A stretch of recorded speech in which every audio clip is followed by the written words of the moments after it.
بسم اللہ الرحمن الرحیم۔ السلام علیکم معزز طلباء کرام، آپ سب کیسے ہیں؟ آج ہم تفسیر بیضاوی کے سبق نمبر 121 کو پڑھیں گے۔ آج کے ہمارے سبق کا عنوان ہے انفاق کی تفصیل۔ آج کے ہمارے سبق کی عبارت وَأَنفَقَ الشَّيْءَ سے شروع ہوتی ہے۔ آئیے سب سے پہلے ہم آج کے سبق کی عبارت پڑھ کے اس کا ترجمہ کرتے ہیں اور اس کے بعد اس کی وضاحت کی طرف بڑھتے ہیں۔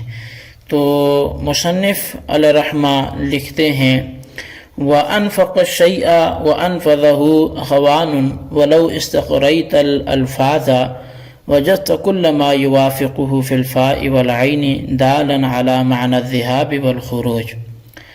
اور لفظ انفقہ اور انفذا بھائی بھائی ہیں، یعنی اشتقاق اکبر میں شریک ہیں، اور اگر تم کلمات عرب کا تتبع کرو تو تمہیں معلوم ہوگا کہ جو لفظ بھی انفقہ کے فا اور عین کلمہ میں شریک ہے وہ ذہاب یعنی چلے جانا اور خروج یعنی نکلنے پر دلالت کرتا ہے۔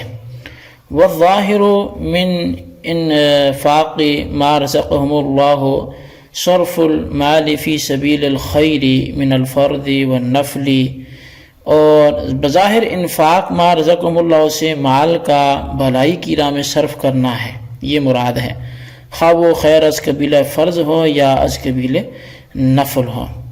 ومن فسرہ بالزکاة ذکر افضل انواعہ والاصل فیہ، اور جس نے ما رزقنا کی تفسیر زکوٰۃ سے کی ہے تو اس نے انواع خیر کی افضل ترین چیز کو ذکر کر دیا ہے۔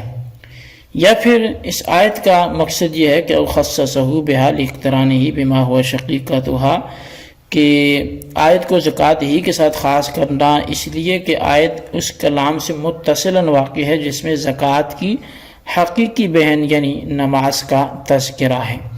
جی طلبہ کرام، یہ تھی ہمارے آج کے سبق کی عبارت، اس کا ترجمہ۔ آئیے اب اس کی وضاحت کی طرف ہم بڑھتے ہیں۔ تو یہاں سے در حقیقت مصنف دوسری بحث انفاق کی تحقیق لغوی کے متعلق ذکر کر رہے ہیں۔ چنانچہ فرماتے ہیں کہ انفقا اور انفدا دونوں میں رشتہ اخوت ہے، اور رشتہ اخوت سے مراد اشتقاق اکبر میں شریک ہونا ہے، کیونکہ یہ عبارت مصنف نے کشاف سے نقل کی ہے، اور کشاف کے اندر جہاں بھی اخوان کا لفظ استعمال ہوتا ہے وہاں اشتقاق اکبر کے شریکین مراد ہوتے ہیں۔ اور اشتقاق اکبر کہتے ہیں دو لفظوں کا اصل معنی اور اکثر حروف میں شریک ہونا، اور انفقا اور انقضا میں یہ دونوں چیزیں پائی جاتی ہیں۔ اکثر حروف میں تو شرکت اس وجہ سے ہے کہ نون اور فا دونوں کے فا اور عین کلمہ کی جگہ پر آ رہے ہیں، اور اصل معنی میں شرکت اس لیے ہے کہ انفاق کہتے ہیں اخراج المال من یدہ، یعنی اپنے قبضے سے مال کو نکال دینا۔ عرب والے جیسا کہ بولتے بھی ہیں کہ نفق البیع، جب کسی چیز کو گاہک جو ہے وہ بہت زیادہ ہو جائیں اور یہ یقین ہو جائے کہ میں بھی بائی کے قبضے سے نکل جائے گی تو اس وقت یہ لفظ بولتے ہیں۔ اسی طرح نفقت دابت بھی بولتے ہیں جب کہ چوپایا ہلاک ہو جاتا ہے، کیونکہ ہاتھ سے نکل جانا، چلے جانا، اور قبضہ تصرف سے نکل جاتا ہے تو اس وقت بھی پھر وہ یہی بولتے ہیں۔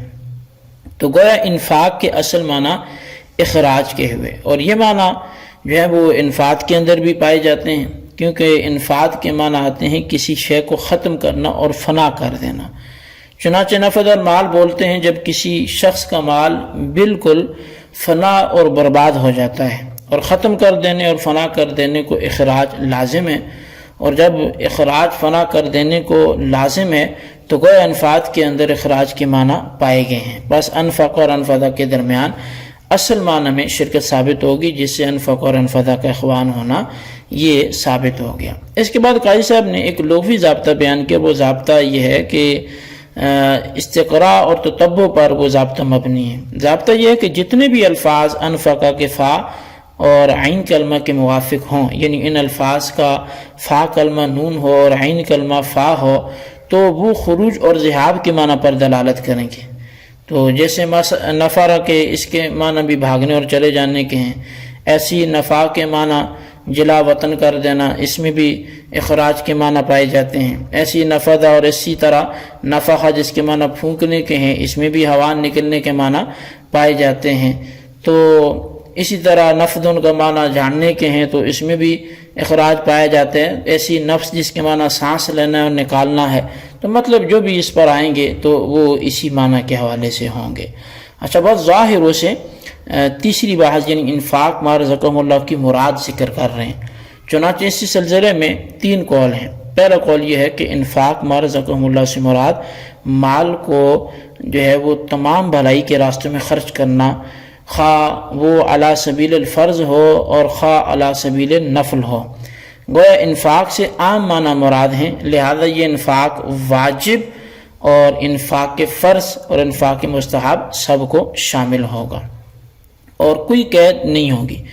اس قول کو مصنف نے ظاہر کیا ہے، اور وجہ ظہور یہ ہے کہ یہاں پر اللہ تعالیٰ نے انفاق کو مطلق ذکر فرمایا ہے، اور چونکہ مطلق اپنے اطلاق پر جاری ہوتا ہے اس وجہ سے انفاق بھی عام ہوگا۔ اس پر کسی نے اعتراض کیا کہ اگر انفاق کو مطلق ہی رکھنا ہے تو پھر جو ہے وہ سبل خیر کی قید کیوں لگاتے ہو؟ سبل شر میں بھی تو عام اس کو پھر کر دو۔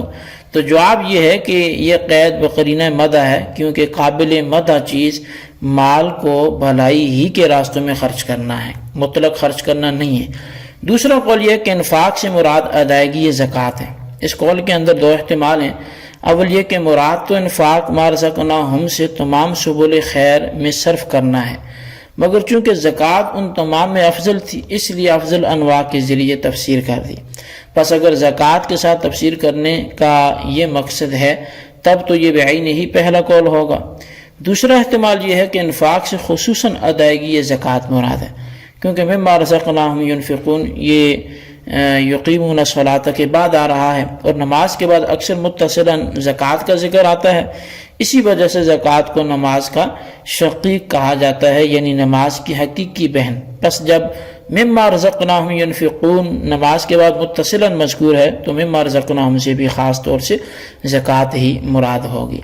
تیسرا قول یہ ہے کہ انفاق سے صرف مال کا خرچ کرنا مراد نہیں ہے، بلکہ اللہ تعالیٰ نے جتنے بھی معونتیں بندے کو عطا کر رکھی ہیں ان تمام معونتوں میں سے خرچ کرنا مراد ہے۔ معونت نام ہے اس شے کا جس کے ذریعے سے اعانت طلب کی جائے، دنیا میں یا آخرت میں۔ پس یہ عام ہوگا جو نعمتیں ہیں جیسے مال و جائیداد، اور یہ ظاہری نعمتیں، ایسی باطنی نعمتیں مثلا پاکیزہ اخلاق وغیرہ یا علوم وغیرہ، تو سب کو مما رزقناہم ينفقون یہ شامل ہوگا، اور اس کا ترجمہ یہ ہوگا کہ ہم نے متقین کو جو کچھ بھی دے رکھا ہے، خواہ وہ چیزیں جسمانی ہوں یا روحانی ہوں، ان تمام میں سے وہ اللہ کے راستے میں خرچ کرتے ہیں۔ اسی وجہ سے بعض صوفیاء نے مما رزقناہم کا ترجمہ کیا ہے کہ وہ مما خصصناہم بہ من انوار جو ہے معرفت یفیدونا، یعنی ہم نے جو کچھ خصوصی طور پر متقین کو انوار معرفت دے رکھے ہیں وہ ان کا فیضان کرتے ہیں۔ اب یہاں پر ایک اشکال وارد ہوتا ہے، اور وہ اشکال یہ ہے کہ انفاق تو کہتے ہیں اخراج شے کو، اور اخراج یہ ایک فعل حسی ہے، تو پس جو معنویات میں یہ کیسے پایا جائے گا؟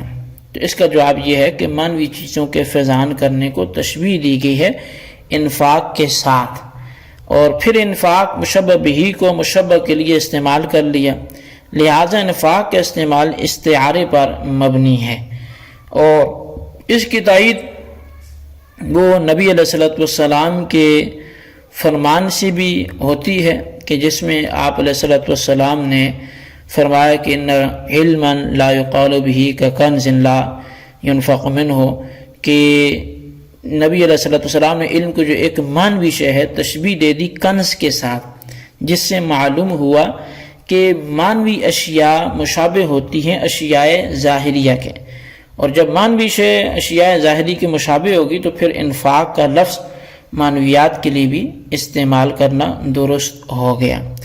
اس تیسرے قول کو مصنف نے احتمال کے درجے میں ذکر کیا ہے۔